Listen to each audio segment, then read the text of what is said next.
अऊज़ु बिल्लाहि मिनश्शैतानिर्रजीम बिस्मिल्लाहिर्रहमानिर्रहीम।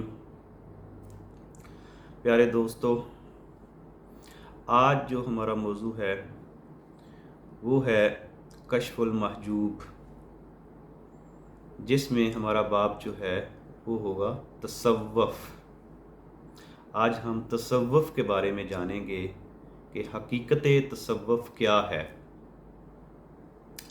अरशाद बारी ताला है, और अल्लाह के बंदे वो हैं जो ज़मीन पर आजिज़ी से चलते हैं, और जब जाहिल लोग उनसे कलाम करें तो वो सलाम करके किनारा कश हो जाते हैं। इसी तरह हजूर अकरम सल्लल्लाहु अलैहि वसल्लम का फरमान है कि जिसने अहले तसव्वुफ़ की आवाज़ सुनी और उसे ना माना, बारगाहे हक में वो गाफलों में शुमार होगा। लोगों की नज़र में सूफ़ी किस को कहते हैं? आपने अक्सर देखा होगा कि पश्म या ऊन के कपड़े पहने हुए जो लोग घूम रहे होंगे, फिर रहे होंगे, उनको आम लोग कहते हैं कि ये सूफ़ी है। इसी तरह सफ़े अव्वल में जो लोग होंगे महफिलों में, मजालस में, उनको लोग कहेंगे ये सूफ़ी हैं। इसी तरह जो लोग असहाबे सुफ़ा के साथ मोहब्बत रखते हैं और उनके मुताबिक, उनके असूलों के मुताबिक ज़िंदगी गुजारते हैं, उनको लोग कहेंगे कि ये सूफ़ी हैं। हालांकि असल में सूफ़ी किस को कहते हैं? क्योंकि अहले तसव्वुफ़ अपने इखलाक और मामलात को साफ़ रखते हैं, इसलिए वो अपनी कल्बी आफात से भी पाक होते हैं। जो तसव्वुफ़ वाले लोग हैं, जो सूफ़ी हैं, उनके इखलाक, उनके मामलात वो बाकी लोगों से जुदा होंगे। उनमें ना ही लालच होगा, ना ही उनमें किसी दौलत की, किसी इज़्ज़त की, किसी शोहरत की, किसी कुर्सी की हवस होगी। ना ही उनका नफ्स जो है वो नफ्स के ग़ुलाम भी नहीं होंगे, वो नफ्स को मार चुके होंगे। ख्वाहिशात उनकी बिल्कुल मुर्दा होंगी, उनकी कोई ख्वाहिशात नहीं होंगी। ऐसे लोग जो अपनी अना, अपनी इज़्ज़त को फ़ना कर दें और अल्लाह की रज़ा के लिए फ़ना फ़िल्ला हो जाएं और अपने तमाम आलात बशरियत से आज़ाद हो जाएं, मतलब कि उनको इंसान होने के नाते जो ज़रूरियात हैं, जो ख्वाहिशात हैं, जो काम काज हैं, उनसे वो आज़ाद होंगे और इसी तरह उनकी ज़िंदगी जो है वो मुकम्मल तौर पर हक पर गुज़रती होगी। कौल और फ़ेल में उनके तज़ाद नहीं होता।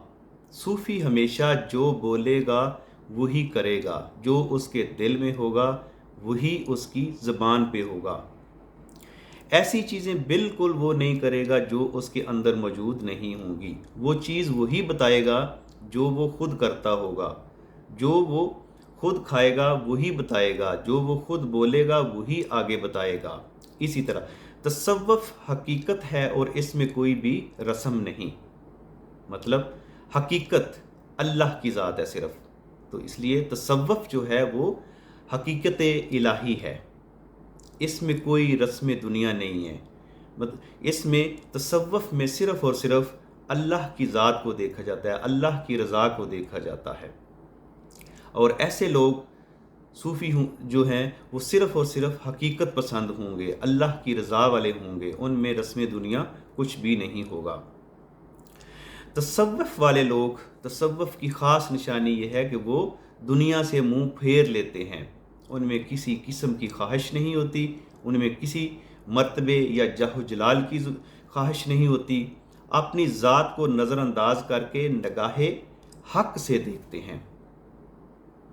वो जब भी देखते हैं कि वो अल्लाह की नज़र से देखते हैं, मतलब कि उनकी वो इतने अल्लाह के बरगज़ीदा हैं कि उनकी नज़र भी अल्लाह की नज़र, उनके हाथ भी अल्लाह के हाथ, उनकी ज़बान भी अल्लाह की ज़बान बोलती है।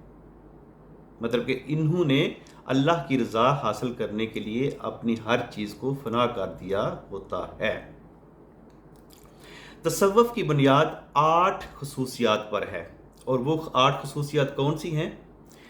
یہ 8 خصوصیات پیغمبروں والی خصوصیات ہیں، جو کہ چند 8 جو پیغمبر گزرے ہیں مخصوص، یہ ان کی مخصوص خصوصیات ہیں، انہی کی بنا پہ تصوف کا وجود ہے، تصوف کی بنیاد ہے، جس میں نمبر 1 سخاوت قربانی۔ سخاوت قربانی جس کا تعلق حضرت ابراہیم علیہ السلام کے ساتھ ہے، کہ انہوں نے اپنے بیٹے حضرت اسماعیل کی قربانی دینے سے بھی دریغ نہیں کیا، اور انہوں نے اس سخاوت کو کر کے دکھایا۔ تو پہلی خوبی کون سی ہے اس کی بنیاد جس پہ ہے، وہ ہے سخاوت۔ دوسری خوبی رضا، اللہ کی رضا۔